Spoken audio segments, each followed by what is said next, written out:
नमस्कार। आज की इस नए एक्सप्लेनर में आपका बहुत बहुत स्वागत है। क्या आपने कभी सोचा है कि एक मामूली सी 60 सेकंड की क्लिप अचानक से पूरे इंटरनेट पर तहलका कैसे मचा देती है? आज हम बिल्कुल यही डिकोड करने वाले हैं। हम एक ऐसी डिजिटल घटना का विश्लेषण करेंगे जिसने रातों रात 23 मिलियन व्यूज का जादुई आंकड़ा पार कर लिया।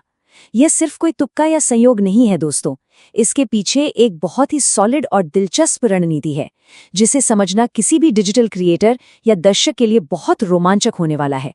तो चलिए बिना किसी देरी के शुरू करते हैं।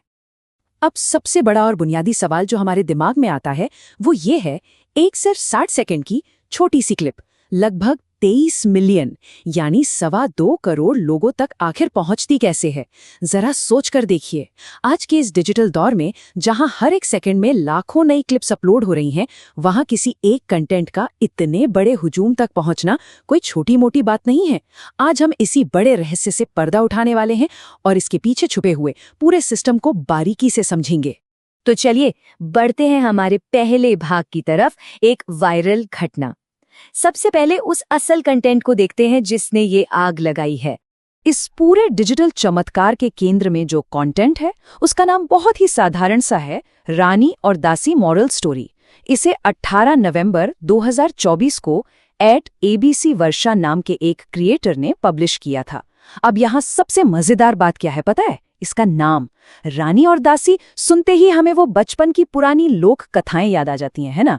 यानी एक बहुत ही पारंपरिक और पुराने विषय को उठाकर आज के इस मॉडर्न डिजिटल प्लेटफॉर्म पर इतने शानदार तरीके से पेश किया गया है। अब आते हैं दूसरे भाग पर, आंकड़ों की नजर से, क्योंकि देखिए किसी भी वायरल हिट का असली सच उसके नंबर्स ही बयां करते हैं। इस पूरे विश्लेषण का सबसे बड़ा और चौंकाने वाला आंकड़ा है 22,25,65,555, करीब 2.3 करोड़ व्यूज। इसे सिर्फ एक नंबर मत समझिए, ये अपने आप में एक पूरा शहर है, एक बहुत बड़ा दर्शक वर्ग है। इतने कम समय में 2.3 करोड़ बार देखा जाना ये साबित करता है कि इंटरनेट के इस युग में अगर कंटेंट सही नस को पकड़ ले तो वो किस तूफानी रफ्तार से फैल सकता है। पारंपरिक टीवी या अखबारों में इतनी जल्दी इतनी बड़ी पहुंच हासिल करना लगभग नामुमकिन है। व्यूज तो ठीक है, लेकिन जरा इस दूसरे आंकड़े पर भी गौर कीजिए। 4,26,000 लाइक्स, 4 लाख से भी ज्यादा लोग। इसका सीधा सा मतलब ये है कि लोगों ने इसे सिर्फ देखा और इग्नोर नहीं किया, बल्कि उन्हें ये कंटेंट इतना पसंद आया कि उन्होंने इसे लाइक भी किया। ये एक बहुत बड़ा सबूत है कि इस 60 सेकंड के वीडियो ने दर्शकों के साथ तुरंत एक इमोशनल कनेक्शन बना लिया था। लेकिन रुकिए, यहाँ एक बहुत ही दिलचस्प और अजीब सी बात भी है। एक तरफ हमारे पास लगभग 2.3 करोड़ व्यूज और 4 लाख से ज्यादा लाइक्स हैं, और दूसरी तरफ सिर्फ 293 कमेंट्स। बिल्कुल सही सुना आपने, इतनी बड़ी ऑडियंस होने के बावजूद कमेंट्स इतने कम। ये हमें आज की शॉर्ट फॉर्म ऑडियंस के बारे में बहुत कुछ बताता है।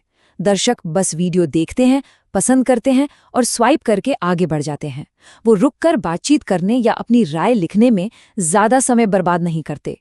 ये एक पूरी तरह से पैसिव या निष्क्रिय अनुभव है।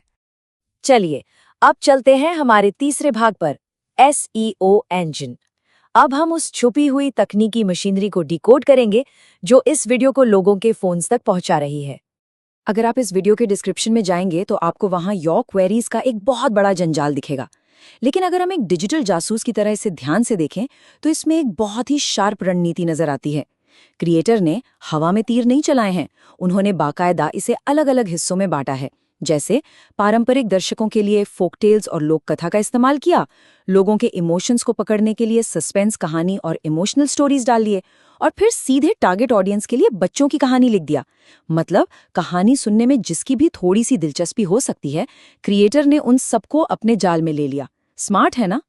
और फिर आते हैं ये hashtags shorts, #YT shorts, #trending shorts और वायरल वीडियो। ये कोई आम शब्द नहीं है, आप इन्हें एल्गोरिथम का असली ईंधन मान सकते हैं। ये हैशटैग्स प्लेटफॉर्म को बिल्कुल साफ साफ सिग्नल देते हैं कि इस कंटेंट को उठाइए और हाइपर फास्ट डिजिटल फीड में धकेल दीजिए। ये सुनिश्चित करते हैं कि वीडियो बिना रुके लगातार नए नए लोगों की स्क्रीन पर पॉपअप होता रहे। अब आते हैं हमारे आखिरी और चौथे भाग पर, परंपरा और आधुनिकता का संगम। ये देखना वाकई कमाल है कि कैसे हमारी पुरानी दुनिया की कहानियों को आज की छोटी मोबाइल स्क्रीन्स के लिए फिट किया जा रहा है। देखिए, लोक कथा या मॉरल स्टोरी हमारे लिए नए शब्द नहीं हैं। ये वो पारंपरिक कहानियां हैं जो सदियों से पीढ़ी दर पीढ़ी हमें सुनाई जाती रही हैं, ताकि हमें जीवन कहानी या लाइफ लेसन्स मिल सकें। अब सबसे खास बात यह है कि मेटा डेटा और एसईओ में इन पारंपरिक शब्दों का इस्तेमाल कोई कंप्यूटर ट्रिक नहीं है। ये हमारे समाज की गहरी सांस्कृतिक जड़ों से जुड़ने का एक बहुत ही मानवीय तरीका है। क्रिएटर सीधा हमारी यादों और संस्कृति से जुड़ रहा है। और इस पूरी रणनीति का सबसे बड़ा मास्टर स्ट्रोक क्या है? वो है इन दो बिल्कुल अलग चीजों का एक साथ आना। एक तरफ लिखा है राजा रानी की कहानी, जो एकदम पुरानी प्राचीन दुनिया की बात है, और ठीक उसी के साथ लगा है #शॉर्ट वीडियो। क्या कॉम्बिनेशन है! ये दो बिल्कुल अलग युगों का मिलन है। हजारों साल पुराने किरदारों को आज की जनरेशन के लिए सिर्फ 60 सेकंड के पैकेट में पैक कर दिया गया है। सच कहूं तो मार्केटिंग और स्टोरी टेलिंग का इससे बेहतरीन संगम शायद ही कोई हो। तो इस पूरी चर्चा के बाद हमारे सामने एक बहुत ही विचारोत्तेजक सवाल खड़ा होता है। क्या हमारी प्राचीन परंपराएं और कहानियां इन सुपरफास्ट प्लेटफॉर्म्स पर खुद को ऐसे ही ढालती रहेंगी? आज के इस एक्सप्लेनर से एक बात तो पूरी तरह साफ हो जाती है। तकनीक चाहे जितनी भी बदल जाए, इंसान की पुरानी कहानियों और नैतिक शिक्षाओं में जो दिलचस्पी है वो कभी खत्म नहीं होती।